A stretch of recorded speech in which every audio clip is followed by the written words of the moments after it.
नमः सिद्धेभ्यः। ॐ नमः सिद्धेभ्यः।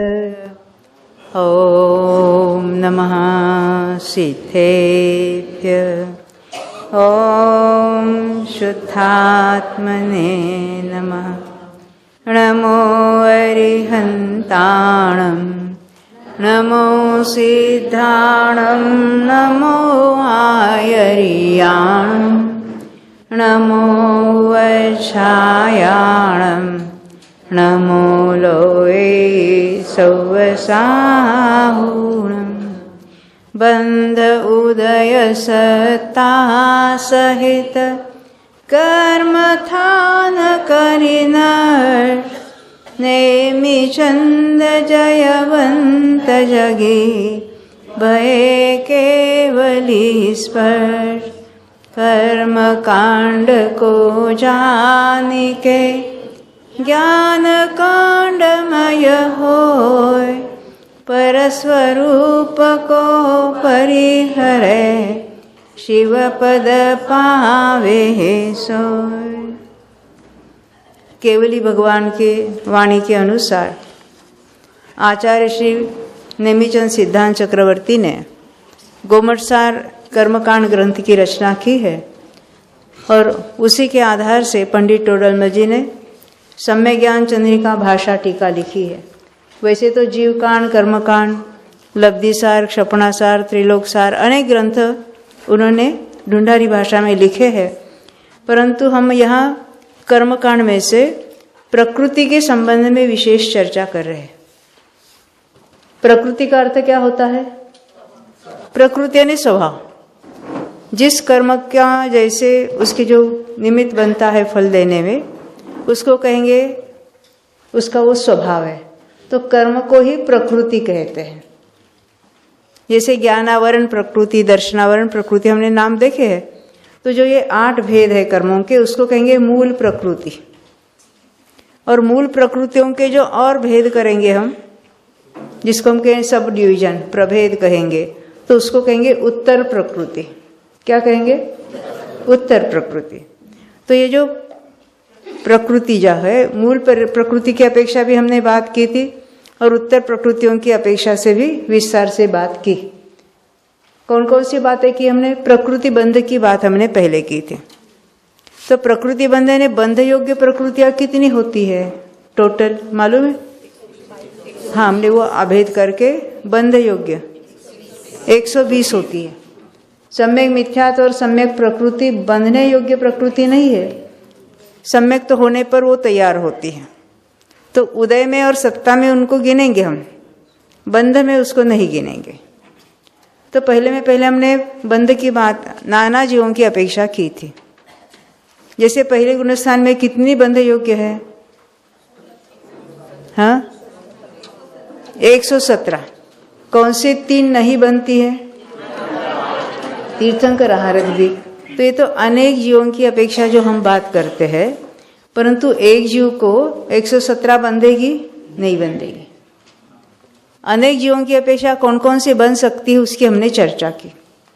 उसके साथ साथ हमने ये भी देखा था विशिष्ट प्रकृतियां विशिष्ट गुणस्थान तक बनती हैं, यानी जो अनादि से बनती आ रही है कहो, या जो सप्रतिपक्ष विपक्ष या अप्रतिपक्ष वाली है, जिस गुणस्थान तक बनती है ऊपर नहीं बनती, उसको क्या कहेंगे? बंध की विच्छित्ति हुई। क्योंकि विच्छित्ति हम बंध में भी देखेंगे, उदय में भी देखेंगे, सत्व में भी देखेंगे। तो हमने प्रकृति बंध के बारे में देखा था, कौन कौन सी प्रकृतियों की बंध विच्छित्ति कहाँ तक होती है। हम नाम नहीं देखेंगे, परंतु मिथ्यात्व में कितनी प्रकृतियों की बंध विच्छित्ति देखी हमने? 16। और दूसरे में, तीसरे में, हाँ कोई नहीं है, चौथे में 10, पांचवे में 4, छठे में 6। कौन सी 6? हास्यरति नहीं, अ वाली है ना सब।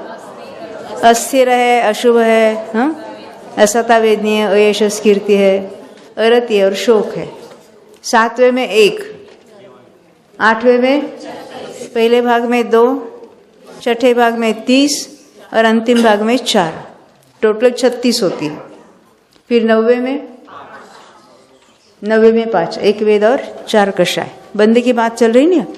10वें में वहाँ जो ज्ञानावरणादि बंध रही है तो 10वें तक बंधेगी, 12वें में वेद नहीं बंधेगी।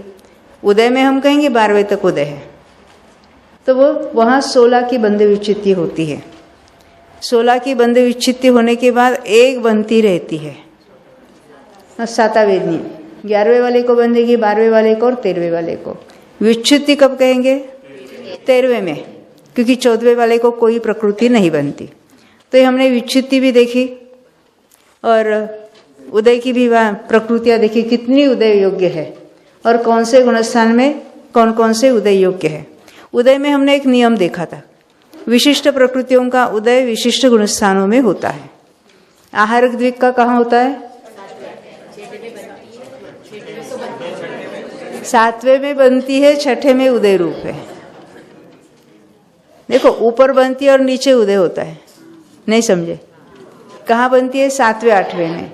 और मुनिराज तो 6ठे 7वें करते हैं, तो जिन्होंने बंद किया है वो 6ठे में आने पर क्या सभी आहारक शरीर बनाएंगे? जरूरी नहीं है। ये बांध कर वो प्रकृतियाँ पड़ी है, हो सकता है कि उसका कभी वो यानी उसका आहारक शरीर बनेगा ही नहीं, बनाएंगे नहीं उनके, तो बांधी है उनकी विशिष्ट रुद्धि कहलाएगी।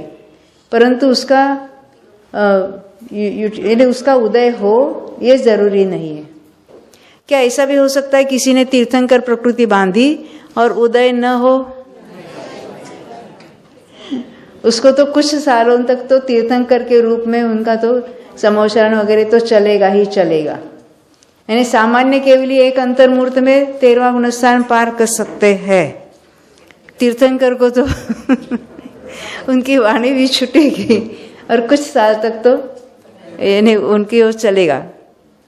कुछ प्रश्न था किसी का? आहारक शरीर का बंध 7वें और 8वें में होता है। हाँ, आहारक द्विक जिस कहेंगे तो बंध 7वें और 8वें में और उदय 6ठवें में, ये उसका नियम है। तो ये हमने देखे उदय के नियम में हमने आहारक द्विक देखे। तीर्थंकर प्रकृति का उदय कहाँ होता है? 13वें 14वें में। सम्यक मिथ्यात्व का 3रे में। सम्यक प्रकृति का 4था, 5वां, 6ठा, 7वां। ये बातें ख्याल में रख कर फिर हमने उसके विच्छित्ति वगैरह की बातें भी देखी थी। यानी जो आहारक द्विक नीचे के गुणस्थान में बंधता नहीं है, तब उसको हम विच्छित्ति कहेंगे क्या? क्या कहेंगे? अबंध कहेंगे। नीचे बनती नहीं थी तब तक उसको अबंध में रखेंगे।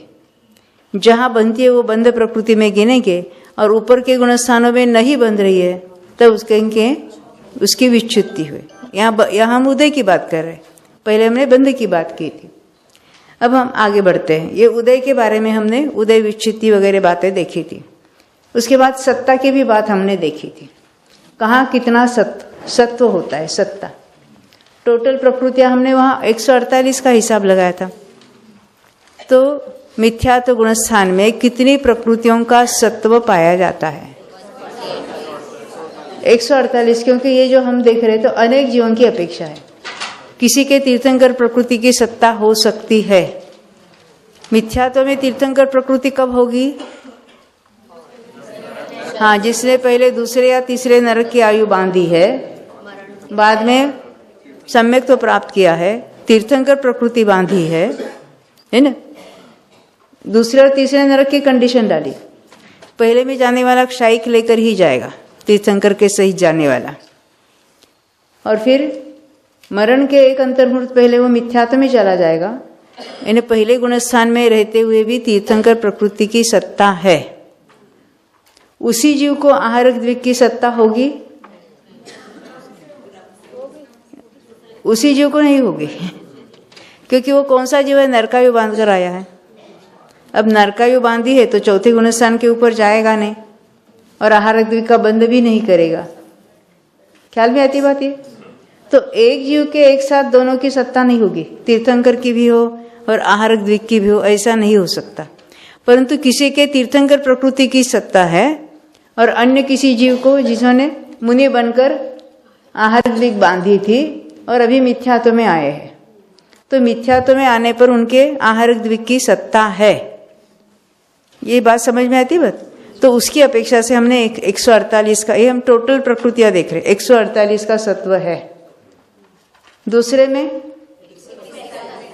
वहां तीर्थंकर की सत्ता वाला या आहारक द्विक की सत्ता वाला आ ही नहीं सकता, तो वहां 145 हो जाएगी।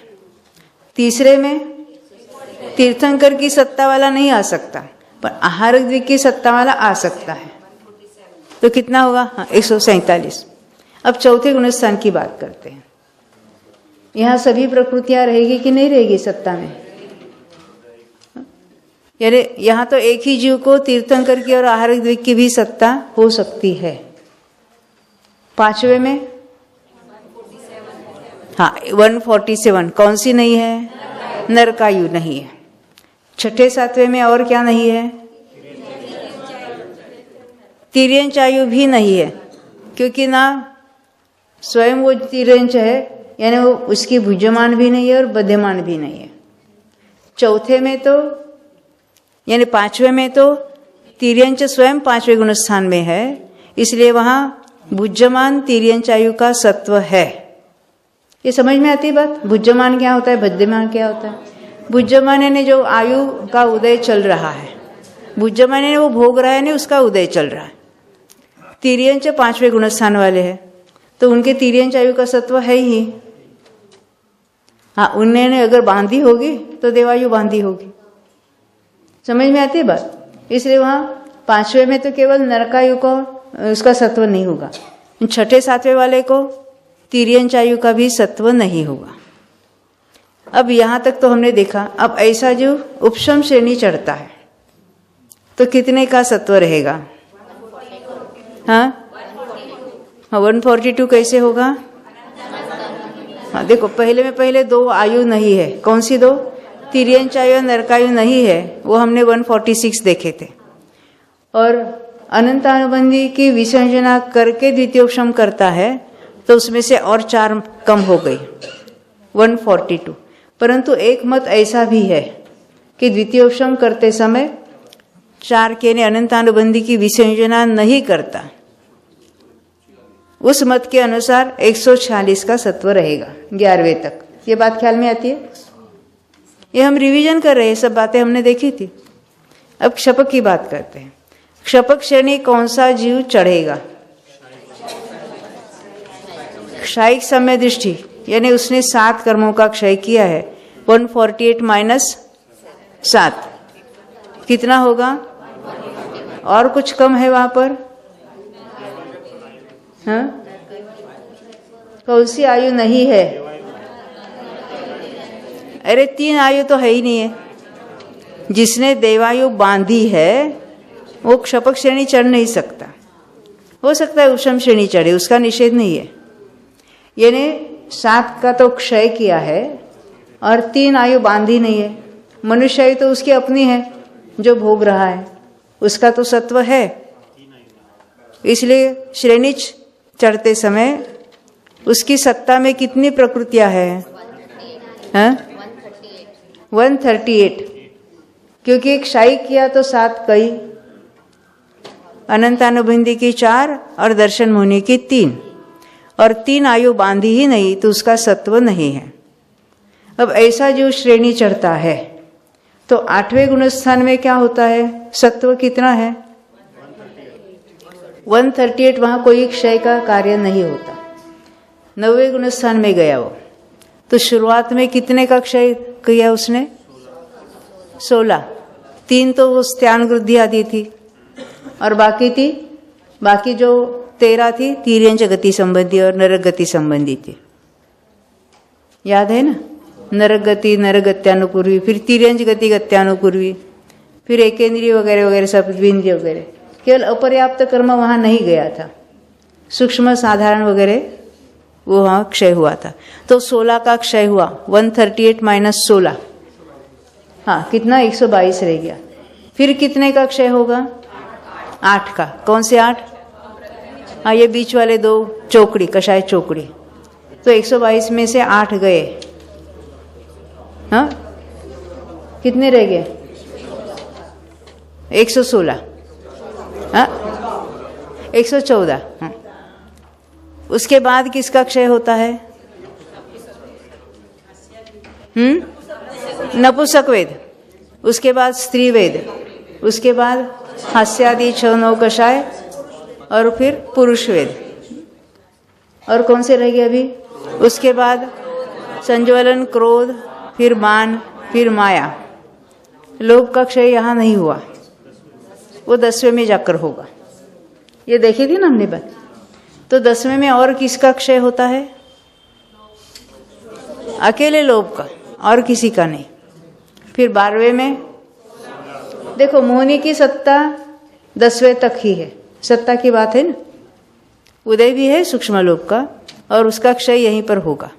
यानी जब हम कहते 4 घाती कर्म का क्षय करके अरिहंत हुए, तो हमें ये पता होना चाहिए मोहिनी का क्षय तो 10वें के अंत में हुआ, और बाकी जो 3 घाती कर्म है, कौन से? ज्ञानावरण है, दर्शनावरण है और अंतराय है, उसका क्षय 12वें गुणस्थान में होता है। यानी 12वें गुणस्थान में उसका क्षय, निद्रा प्रचला का तो उपांत्य समय में, और बाकी ज्ञानावरण की 5, दर्शनावरण की 4 और अंतराय की 5 अंतिम समय में। अब 13वें गुणस्थान में कितने का क्षय होता है? अभी यहाँ कितनी प्रकृतियां शेष रही 13वें वाले को? 85। 13वें वाले को भी 85, और 14वें वाले को, हाँ, अंतिम समय में 13 हो जाएगी। उपांत्य समय तक 72 का क्षय नहीं है।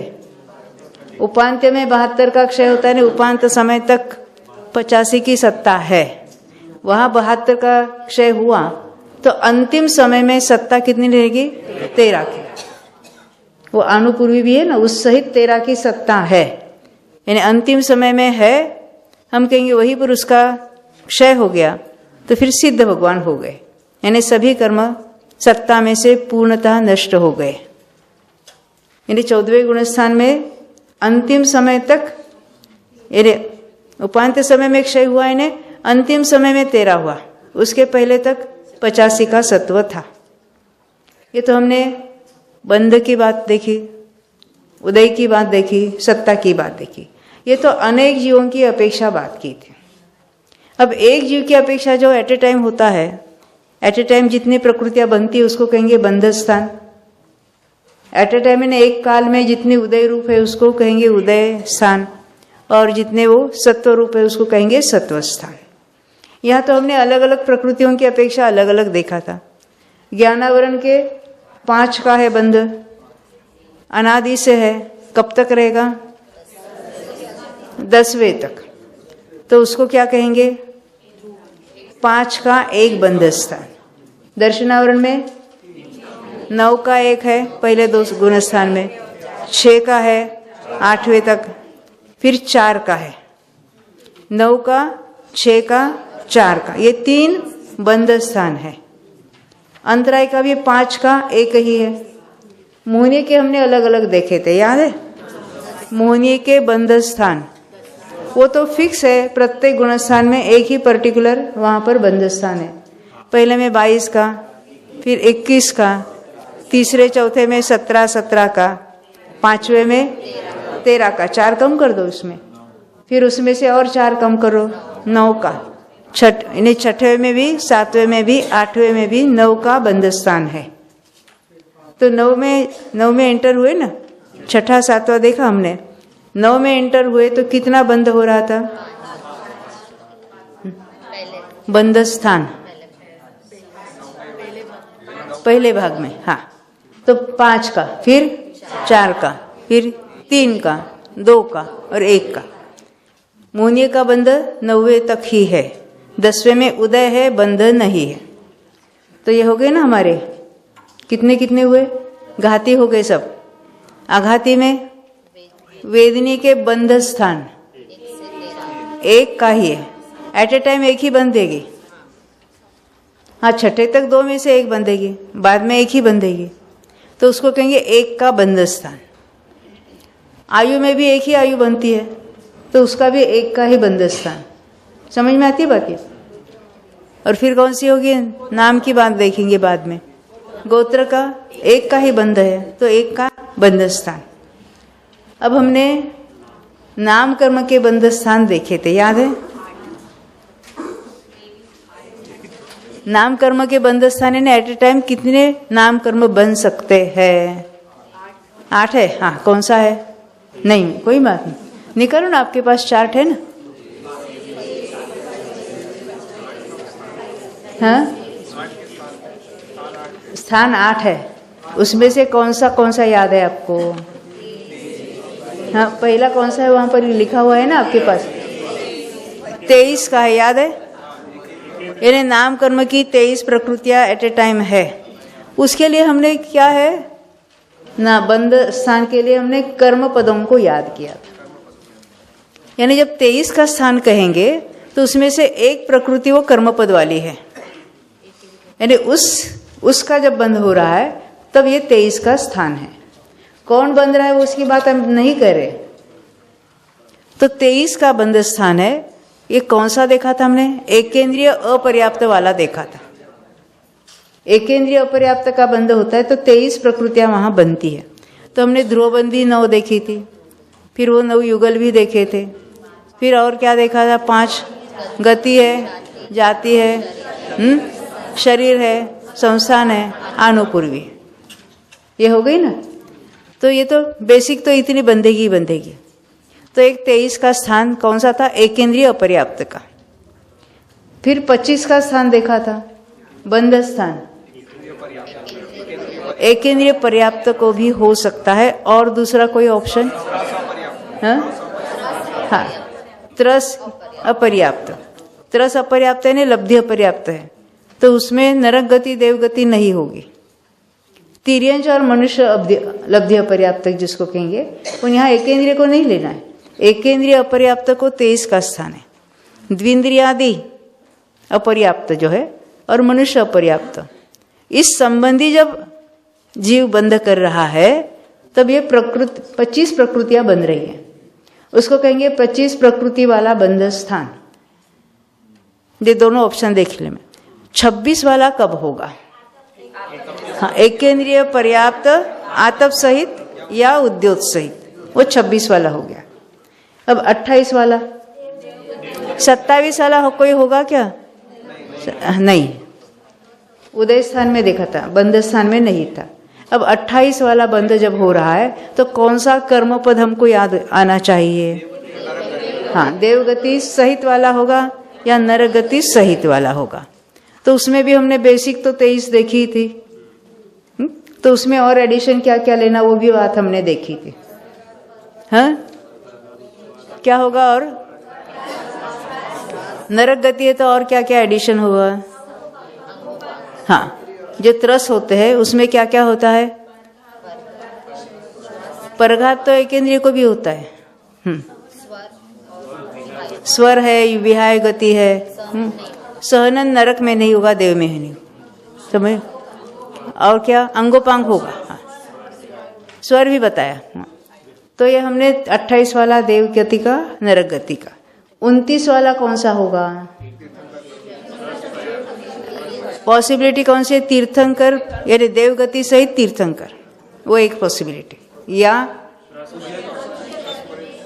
ये जो तिर्यंच गति मनुष्य गति जो है पर्याप्त है, उस सहित वाला वो 29 का स्थान होगा, हमने देखा था। और 30 वाला कब होगा? देवगति आहारक द्विक या मनुष्य गति तीर्थंकर या तिर्यंचों के उद्योग के साथ होगा। ये 30 का देखा हमने। 31 वाला कब होगा? देवगति तीर्थंकर आहारक द्विक, ये 31 वाला होगा। और कुछ रह गया? तो एक का बंध स्थान है, वहां कौन सा कर्मपद होगा? वो कर्मपद नहीं होगा, उसके साथ यानी एक ही बनती है ना, तो किसी गति के साथ बनने का कोई सवाल नहीं है। मनुष्य है 8वें गुणस्थान में, बाकी सब उनकी बंध विच्छित्ति हुई, तभी एक का बंध रह गया। कौन सी एक? यशस कीर्ति। यहां तक हमने, क्योंकि देखो बाकी तो अन्य कर्मों का तो आसान है, नाम कर्मों में थोड़ी हमको विशेष मेहनत करनी पड़ती है। बंद स्थान तो भी समझे। अब उदय स्थान में और वटपटी बातें हैं। क्या बातें हैं? उदय स्थानों में 5 अलग अलग काल है और वो क्रम से होते हैं। पहला काल कौन सा है? तो कारमाण काल, यानी जो विग्रह गति में होता है। बाद में तीर्थंकरों के या सामान्य केवली के समुद्घात अवस्था में होता है, उसकी चर्चा हम बाद में करेंगे। सामान्य बाकी सब जीवों के लिए कारमाण काल कब होगा? विग्रह गति में, यानी मोड़ वाली जो गति है तब कितने प्रकृतियों का उदय रहता है? 21। उसमें अभी पहले जैसे हमने ध्रुवबंदी देखी थी, अब यहाँ ध्रुवोदयी देखना है। तो ध्रुवोदयी में किसको किसको याद किया था? एक तेजस, कारमाण, स्थिर अस्थिर, शुभ अशुभ, फिर अगुर लघु, निर्माण और वर्णादि 4। ये क्या है? 12 ध्रुवोदयी होगी। उसके साथ और 9 होती है, 12 और 9। वो कौन सी है? हाँ, गति, जाति। ये त्रसादि 3 ही लेना है युगल। ये त्रस या स्थावर, बादर या सूक्ष्म, पर्याप्त या अपर्याप्त। उसके बाद स्थिर अस्थिर वगैरह हमने देखा था। और यहाँ सुभग या दुर्भग लेना, आदय या अनादय लेना, यश कीर्ति या अयश कीर्ति लेना। और कौन सी? आनुपूर्वी। आनुपूर्वी का उदय मात्र मोड़ वाली जो विग्रह गति होती है उसमें होता है। अब यह पहला काल जिसका नाम है कारमाण काल। दूसरे काल का नाम क्या है?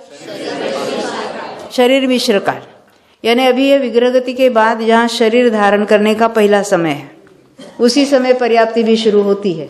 तो यहाँ इसको कहेंगे शरीर मिश्र काल।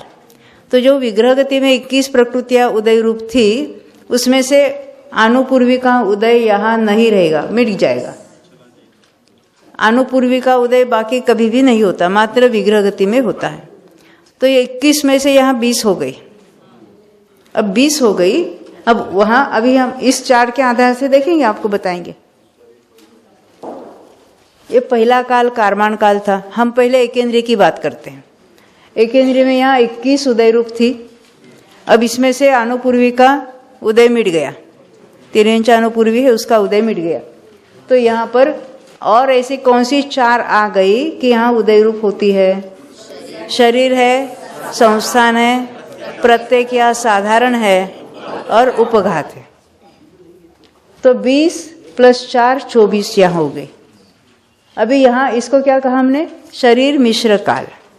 तीसरे काल का नाम क्या है? शरीर पर्याप्ति काल, यानी शरीर पर्याप्ति शुरू होते ही अब एकेंद्रिय है और पर्याप्त है, क्योंकि अपर्याप्त वाले आगे जाएंगे ही नहीं।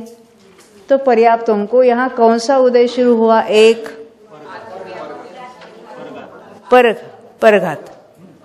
परघात का उदय यहाँ शुरू हुआ, शरीर पर्याप्ति पूर्ण होते ही।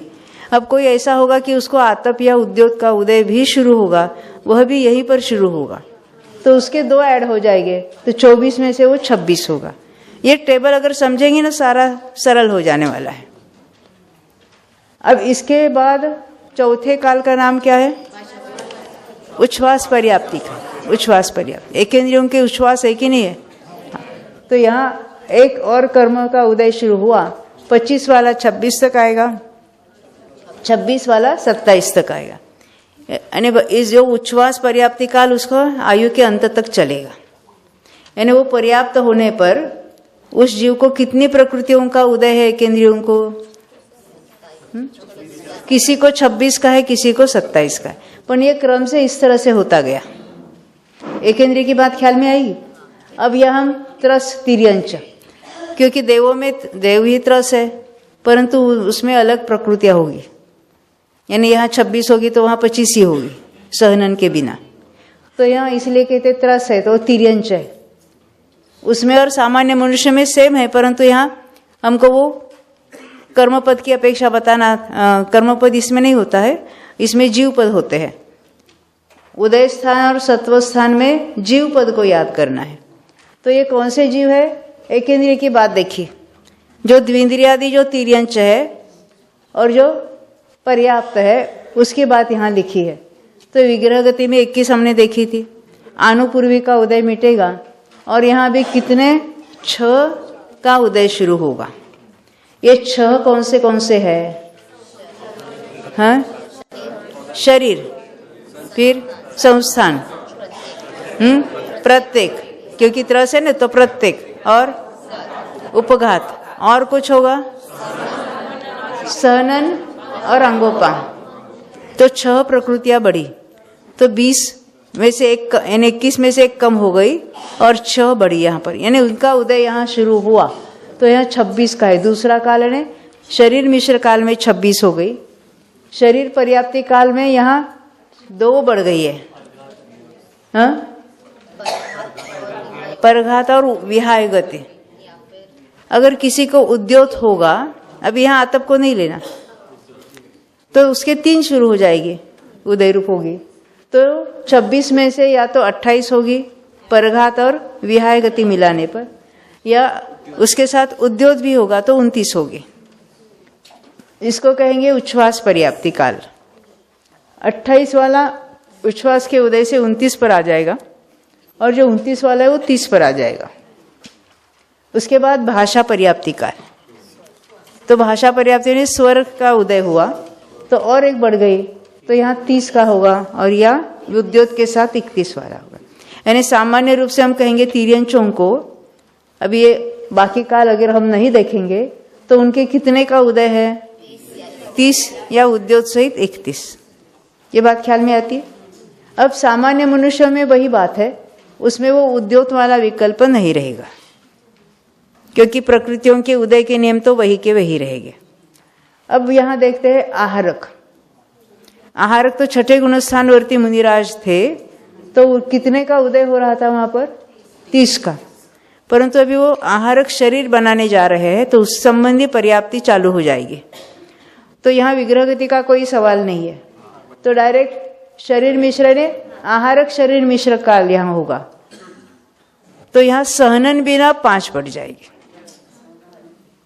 यानी यहाँ 30 था परंतु यहाँ 25 पर आ जाएगा, क्योंकि वहां ये स्वर नाम कर्म, उच्छ्वास नाम कर्म, ये परघात विहाय गति वो बाद में उदय रूप होगी। तो आहारक शरीर बनाते समय शुरुआत में 25 का उदय होगा, फिर यहाँ कौन सी 2 आई?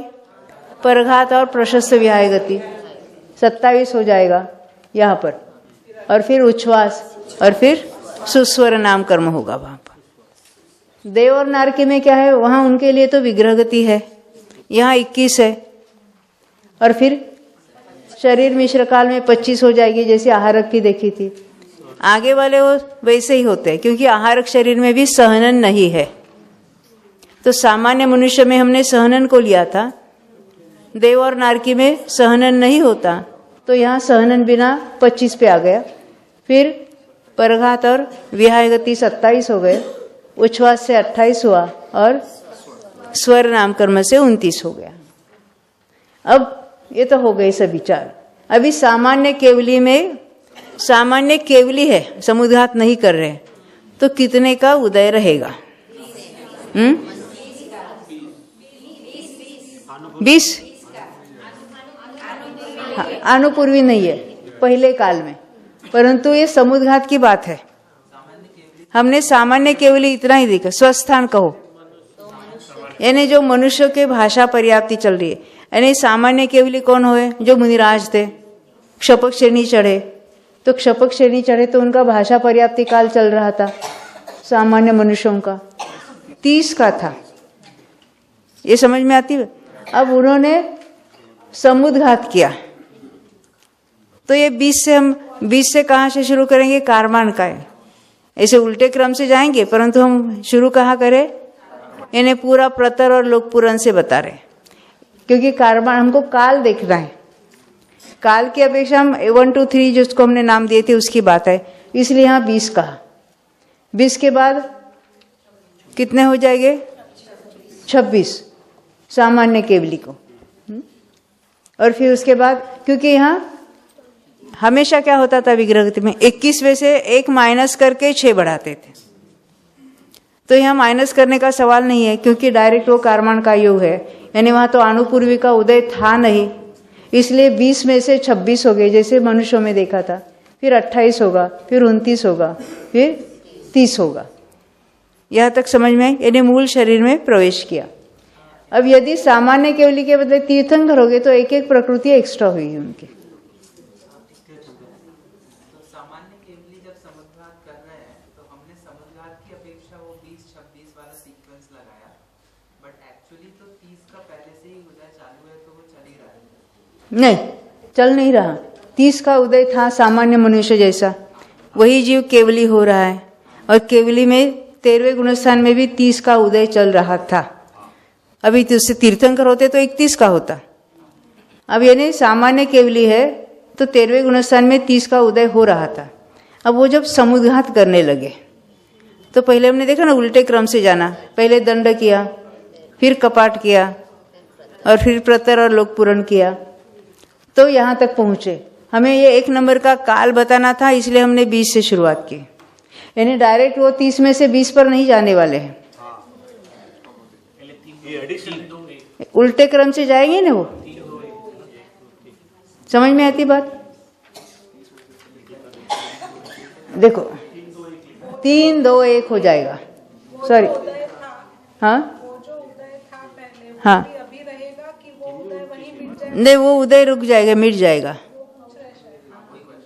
दंड समुद्घात, हमने दंड उल्टे क्रम से देखो। प्रतर में इतना था, लोक पूर्ण प्रतर में 20 था, हम वहां से बता रहे, फिर उल्टा क्रम भी बताएंगे। फिर उसको 26 पर आ गया। कब? कपाट में, क्योंकि वहां औदारिक मिश्र का योग है। फिर दंड में कितना होगा? 28 होगा। ये समझ में आती है बात? फिर उच्छ्वास और वो स्वर का उदय शुरू होगा। तो यहाँ 30 पर था, तो 30 पर से दंड हुआ, तो दंड हुआ तो ये 28 का उदय शुरू हुआ। उसमें से फिर कपाट में आया तो 26 का हुआ। प्रतर लोक पूर्ण, फिर प्रतर, 3 समय तक उसका 20 का उदय होगा। फिर वापस कपाट में आया, फिर वापस दंड में गया, फिर मूल शरीर में प्रवेश किया, तो वहां पर भी पर्याप्ति होती है, पूर्णता को पहुंचती है। तो ये और 2 का उदय शुरू होगा। तीर्थंकर में यही है क्रम, एक प्रकृति बढ़ाना। तीर्थंकर प्रकृति बढ़ गई तो जहां हम 20 लिख रहे हैं यहाँ हम 21 किए, 26 का 27 हुआ, वगैरह वगैरह। ये बात ख्याल में आई ना? तीर्थंकर क्यों? आगे का उदय का क्रम में हाँ, का नाम नहीं लिया था प्रकृति का। ये है ना तीर्थंकर केवली समझ। नाम कर्म के उदय, स्लाइड 18 में, आगे वाली स्लाइड पिछले वाली। ये सामान्य केवली की बात कर रहे हैं यहाँ पर। नहीं, ऐसा नहीं बात कर रहा हूँ। चार्ट में, पिछले चार्ट में तीर्थंकर। कौन सी चार्ट की बात कर रहे हैं? 18। 1 मिनट।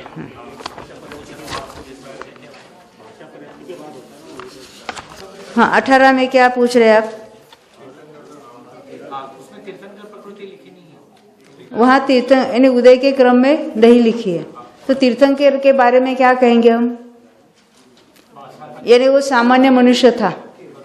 कहाँ तक? ये सामान्य मनुष्य को 30 का उदय हो रहा था। कब तक? सामान्य मनुष्य अभी तीर्थंकर होने वाला है। यानी सामान्य तीर्थंकर, जब तक तीर्थंकर प्रकृति बांध रहा है, उदय कितने का है? 30 का। समझ में आती बात? जैसे सामान्य जीव उदय रूप है, सामान्य जीव को जो उदय है, तो तीर्थंकर जब होगा, हम 13वें में उसको तीर्थंकर कहेंगे।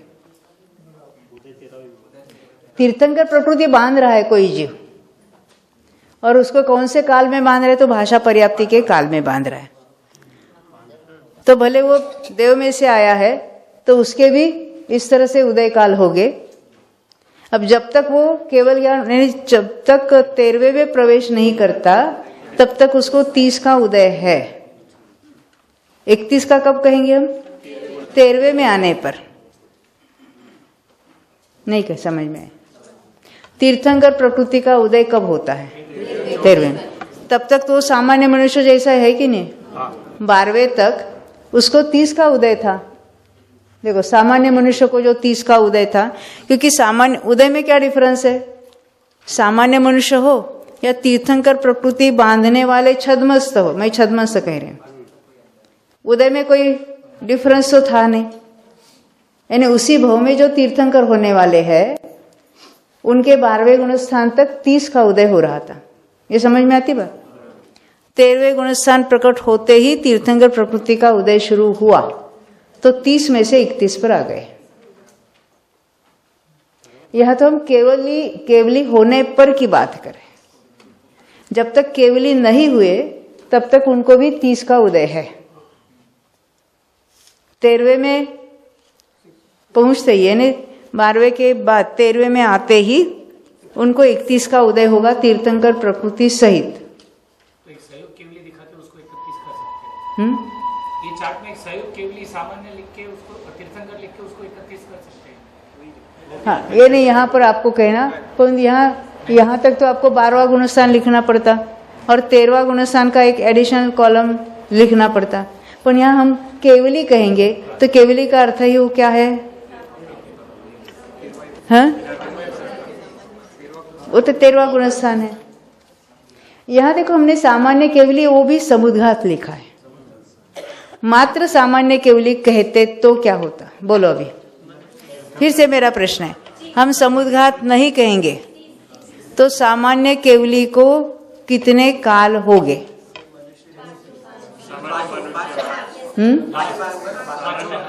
5। केवल भाषा पर्याप्ति काल होगा, क्योंकि सामान्य केवली कब कहेंगे? 13वें गुणस्थान में। 12वें गुणस्थान के अंत तक 30 का काल, यानी भाषा पर्याप्ति काल चल ही रहा था, यानी 30 का उदय था। 13वें में प्रवेश करते ही सामान्य केवली हो गई तो उनका कितना रहेगा? 30 ही रहेगा। और फिर उन्होंने अगर सामान्य केवली ने समुद्घात किया, अभी उसको केवली कह रहे, पहले तो हम उनको छद्मस्त कह रहे थे, तो छद्मस्त में तो 30 है और वो तो सामान्य केवली, तीर्थंकर की कोई बात नहीं उसका उदय होने की, तो भी 30 ही रहा। अब जब उन्होंने दंड समुद्घात किया तो 28 का हुआ, कपाट में 26 का हुआ और प्रतरलोक पुराण में 20 का हुआ। फिर उल्टे क्रम से चले जाएंगे। यानी केवल आप 13वें गुणस्थान की बात अलग लिख सकते हैं कि एक ही उदय स्थान है उनको, कौन सा है? 30 वाला। समुद्घात करेंगे तो ये सब बाकी बातें बनेंगी उनमें। समझ में आई बात? अब हम ये 2 बातें रहेगी। तो जो सामान्य केवली को भाषा पर्याप्ति काल चल रहा है तो 30 का उदय है, और तो तीर्थंकर है समुद्घात के बाद भी, समुद्घात हो गया पूरा, अब 13वें के अंत में आए तो 30 का उदय हो रहा था। अब 14 में प्रवेश किया तो हमने देखा था उदय की विच्छित्ति हुई, किसी भी प्रकृति का क्षय नहीं हुआ है, केवल यानी है भाषा पर्याप्ति काल चल रहा है और सामान्य केवली है, तो 30 का उदय हो रहा था। कब तक? 13वें के अंत तक। अब 14वें में प्रवेश करते ही कितनी ही प्रकृतियां उदय से रहित हो जाती है, हाँ, तो उनको क्या कहेंगे हम यहाँ? वो इसमें से माइनस हुई, 30 में से माइनस हुई तो 8 रहेगी। जो तीर्थंकर जीव है उनके माइनस हुई 22 तो 29 पर रह गया, 9 पर रह गया। ख्याल में आती है बात ये? क्योंकि उनके अलग कोई अन्य काल ही नहीं है तो उसकी चर्चा की बात ही नहीं होगी उनके।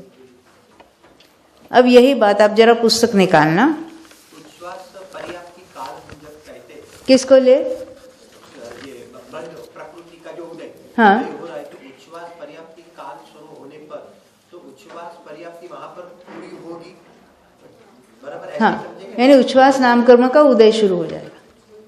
हम यानी कर्म का उदय, हाँ, उच्छ्वास पर्याप्ति काल, उच्छ्वास पर्याप्ति पूर्ण होने पर होती है, उसी समय, उसी समय। और उच्छ्वास नाम कर्म का उदय उसी समय चालू हो जाता है, यानी उसका कार्य चालू हो रहा है ना, तो पर्याप्ति पूर्ण हो गई। पर्याप्ति पहले शुरू हो जाती है और पर्याप्ति पहले समय से पूर्ण हुई थी। 6 पर्याप्ति एक साथ चालू होगी, यहाँ उसकी समाप्ति हुई, पूर्णता हुई। पूर्णता होने पर वो नाम कर्म का हाँ, उदय स्वरूप उसका उदय शुरू होगा। क्योंकि हमने पहले देखा था 6 पर्याप्ति एक ही समय में, पहले ही समय में शुरुआत हो जाती है और एक एक की पूर्णता होती है। पहले आहार पर्याप्ति पूर्ण होगी, फिर शरीर पर्याप्ति पूर्ण होगी, फिर इंद्रिय पर्याप्ति, फिर श्वासोश्वास पर्याप्ति, भाषा पर्याप्ति और मन पर्याप्ति। यहाँ हमारा पर्याप्ति का विषय नहीं है, हमारे उदय काल की चर्चा है, इसलिए सभी पर्याप्तियों को हमने याद नहीं किया था। यहाँ तक समझ में आई बात? हाँ। अभी आप निकालना पेज नंबर, हाँ,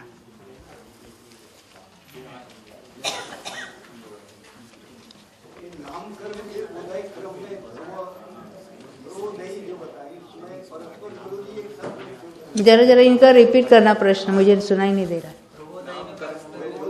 हाँ, नाम कर्म के उदय में ध्रुवोदयी परस्पर विरुद्ध लग रही है। हाँ, ध्रुवोदयी कौन कौन सी थी पुनः याद करते। ध्रुवोदयी कौन सी है? तेजस है, कारमान है, स्थिर अस्थिर, शुभ अशुभ, यहाँ विरोधी लगती है। उनका कार्य एक साथ चलता है, वो विरोध नहीं है। स्थिर, जैसे अभी हम औदारिक शरीर की अपेक्षा बात करेंगे तो सप्त धातु की बात आती है, वहाँ एक एक धातु के जो है वो अन्य आगे आगे वाले धातु रूप परिणमित होते हैं, वो है अस्थिर का कार्य। और कुछ काल के लिए अपने रूप से रहेंगे, वो है स्थिर का कार्य। दोनों कार्य चल रहे हैं। शरीर के भी जो परमाणु है वो शरीर रूपी ने आहार वर्गणा शरीर रूप से परिणमित हुई, तो वहाँ जो कोई सप्त धातु रूप रचना होती है तो वो परमाणु एक धातु रूप से रहते हैं, कालांतर में कुछ काल के बाद वो नेक्स्ट रूप से परिणमित होते हैं, यानी उनका ये परिवर्तन अवस्थान्तर चलता रहता है। तो वो है परिवर्तन हुआ तो अस्थिर का कार्य, और उसी रूप से कुछ काल रहे तो स्थिर का कार्य, यानी हर समय स्थिर, क्योंकि हर समय नए परमाणु भी आ रहे हैं ना, तो स्थिर भी रहने उस रूप से भी रहेंगे, और जो पूर्व में ग्रहण की वो आगे वाले में टर्न हो गए, अस्थिर भी हो गए। तो दोनों का ही कार्य एट ए टाइम चलता है। वैसे शुभ अशुभ, अब ये जो क्या है केवली गम्य बातें हैं, हम तो ग्रंथों के आधार से उसको थोड़ा देख सकते हैं या सोच सकते हैं।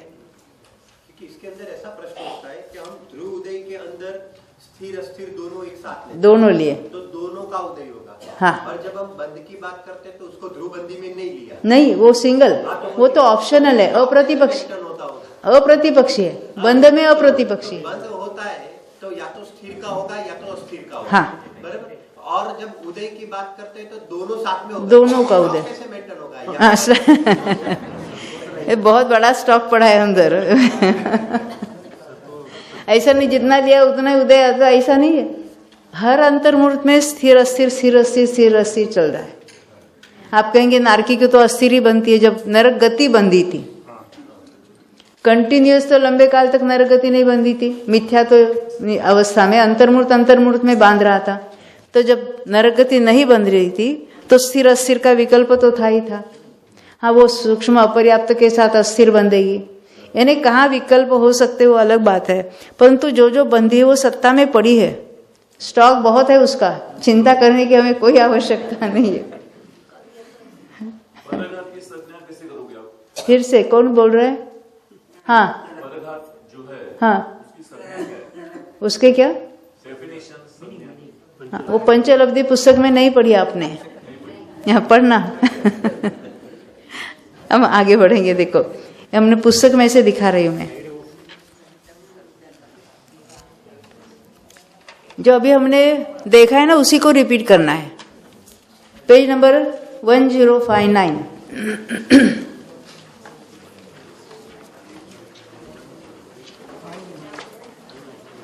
हम आपको पूछेंगे टोटल नाम कर्म के टोटल उदय स्थान कितने होंगे। फिर से हमने तो बंद स्थान देखे थे, 23 का है, 25 का है, 26 का है, 28 का है, 29 का है, 30, 31, 1 का, ये फटाफट हमने बोल दिए। अब उदय स्थानों को आपको बताना है कि उदय स्थान कौन कौन से होंगे। कौन बताना चाहता है?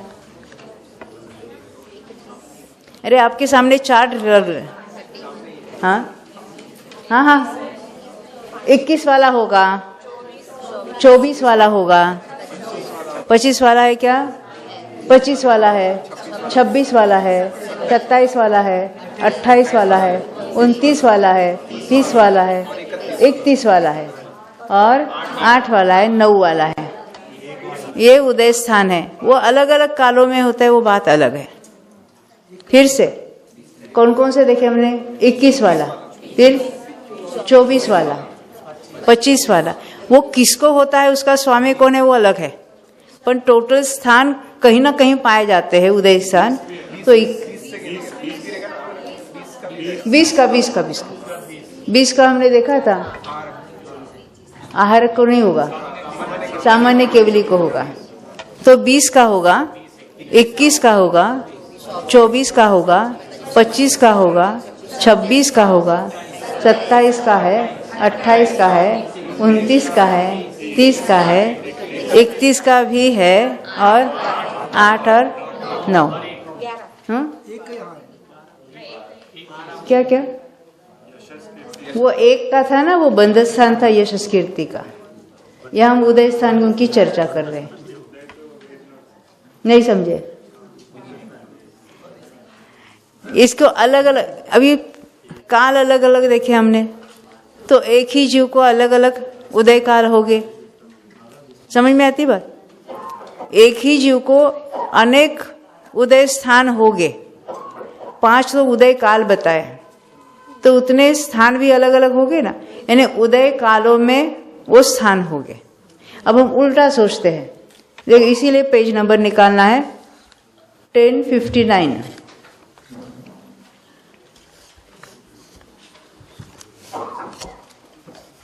अब देखो जो बोल्ड में लिखा है ना, उन स्थानों के स्वामी, यानी जो उदय जो स्थान देखे में हमने,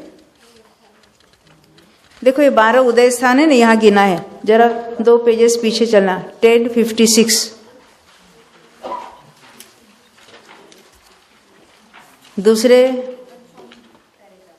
दूसरे पैराग्राफ में जो बोल्ड में लिखा है, जो अभी हमने दोहराए थे।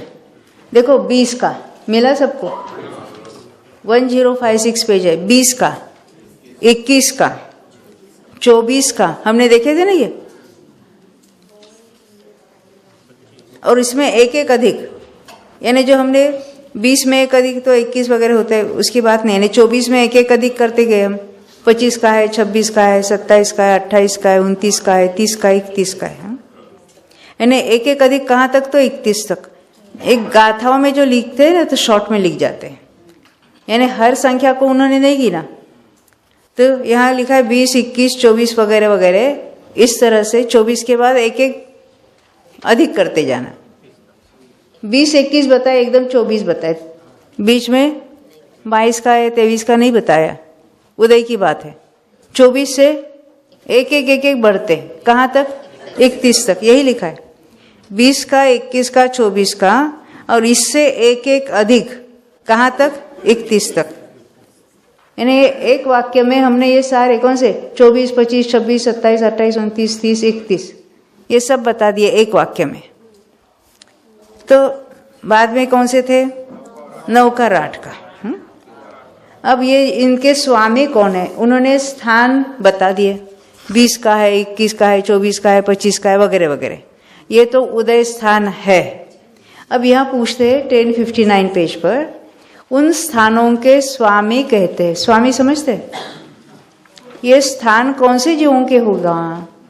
जब हम कहेंगे 20 वाला उदय स्थान है, तो आपको कहना है ये स्थान कौन से जीव को होगा?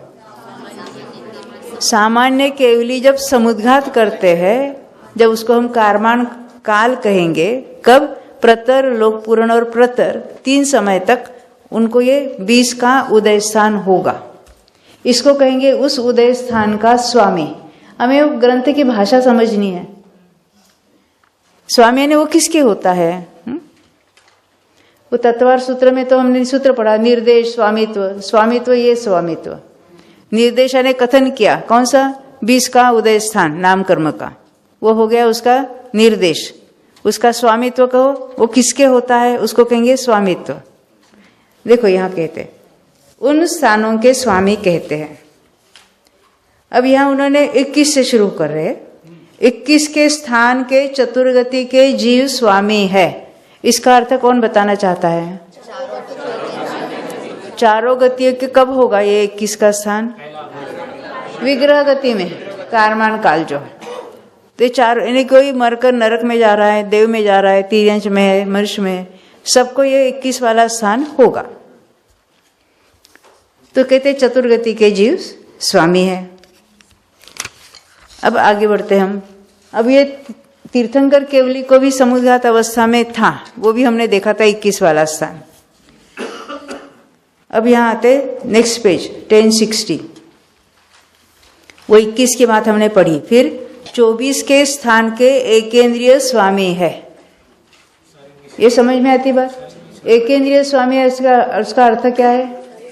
शरीर मिश्र काल में एकेंद्रीय जीवों के 24 का उदय पाया जाता है। ये समझ में आई बात? हाँ। अब आगे देखते 25 के स्थान के स्वामी कौन कौन है। तो अलग अलग पॉसिबिलिटी है, इसके लिए आपको चार्ट देखना है। देखो जब हमने कहा 21 के स्वामी कौन है, तो हमने वो तो बता दिया, एकेंद्रीय भी है, त्रस भी है, मनुष्य भी है, नारकी देव भी, उनके 21 स्थान हो गए। इसको भी हमने स्पेशली मेंशन किया था। पर ये चतुर्गति के जीव विग्रह गति में स्वामी है। अब कहते क्या पूछा भी उन्होंने? 24 का भी पूछा, तो 24 के मात्र एकेंद्रीय के जीव स्वामी, अन्यत्र कहीं 24 है आपको दिखता है? तो कौन स्वामी है? एकेंद्रीय। कब है? शरीर मिश्र काल में। अब आपको ये सर्वत्र 25 के स्वामी ढूंढना है, इसलिए टेबल बनाया। तो कहते 25 के स्थान के स्वामी कौन कौन है, हम क्रम से देखेंगे। यहाँ त्रस वालों को तो नहीं है, सामान्य मनुष्य को नहीं है, इसको कहते विशेष मनुष्य। विशेष मनुष्य ने आहारक शरीर बना रहे ना, उनको कहेंगे विशेष मनुष्य। तो एक है विशेष मनुष्य शरीर मिश्र काल में, और 25 वाला कहीं दिखता है? नारकी और देवों को शरीर मिश्र काल में। तो कहते 25 के स्थान विशेष मनुष्य, पुस्तक में से पढ़ रही हूं मैं, देव, नारकी और एकेंद्रीय भी स्वामी है। ये 25 यहाँ पर भी देखा आपने, यहाँ पर भी देखा और यहाँ पर भी देखा। परंतु जब हमने आहारक और देव में देखा तो दूसरा काल शरीर मिश्र काल में 25 का स्थान था, परंतु एकेंद्रियों में शरीर पर्याप्ति के काल में 25 का स्थान होगा। ये सामने है ना, हमारे को केवल वो संख्या कहाँ दिखती है और वो किसके होगी ये देखना है। स्वामी यानी हम जीव पदों की बात कर रहे हैं यहाँ पर, नहीं समझे? उदय की बात है ना, ये उदय कौन से जीवों के है, तो उसको हमने वो जीव पद जो हमने देखे थे 41, उसको सोचना है। वो बंद स्थानों में फिर हमने वो कर्म पद को सोचा था। अब आगे देखते हैं। अभी आगे जो बोर्ड में आएगा ना वहां देखेंगे, पेज नंबर 1062। क्या पूछा? 26 के भी स्वामी, 26 के स्थान के स्वामी। अभी 26 कहाँ कहाँ दिख रहा है? एकेंद्रियों के है कि नहीं है? हाँ, यहाँ पर भी हो सकता है, यहाँ पर भी। वो तो उन्होंने विस्तार नहीं किया, केवल एकेंद्रिय स्वामी इतना लिखा। द्विंद्रिय आदि को 26 का स्थान है शरीर मिश्र काल में, मनुष्य को भी है। और कहाँ है? सामान्य केवली को है। सामान्य केवली को कब होगा? कौन सा समुद्घात? कपाट। और बाकी अन्यत्र कहीं है, यही बात यहाँ लिखिए। 26 के स्थान के एकेंद्रिय, द्विंद्रिय, तीन्द्रिय, चतुरिंद्रिय, पंचेंद्रिय सामान्य जीव स्वामी है। और नीचे भी दिखा लास्ट लाइन, समुद्घात केवली में कारवाण, यानी उनके कौन कौन से काल है? कारवाण, औदारिक मिश्र, औदारिक शरीर पर्याप्ति, श्वासोश्वास पर्याप्ति, भाषा पर्याप्ति, ऐसे 5 काल अनुक्रम से होते हैं। अनुक्रम से कहाँ से लेकर? लोक पुराण से लेकर हम देख रहे अनुक्रम से होते हैं। ये 5 काल प्रदेशों को समेटते हुए ही होते हैं। फैलते समय 3 ही काल है। कौन से 3 है? उल्टा चला जाना, सामान्य केवली, शरीर पर्याप्ति काल, शरीर मिश्र काल और कारमान काल। यहाँ तक बात ख्याल में आई? तो ये हमने 26 तक की बातें देखी थी। अब बाकी चर्चा हम थोड़ी देर के बाद करेंगे। यही उदय स्थान देकर हमको सत्व स्थान भी देखने हैं। बोलो 24 भगवान की जय।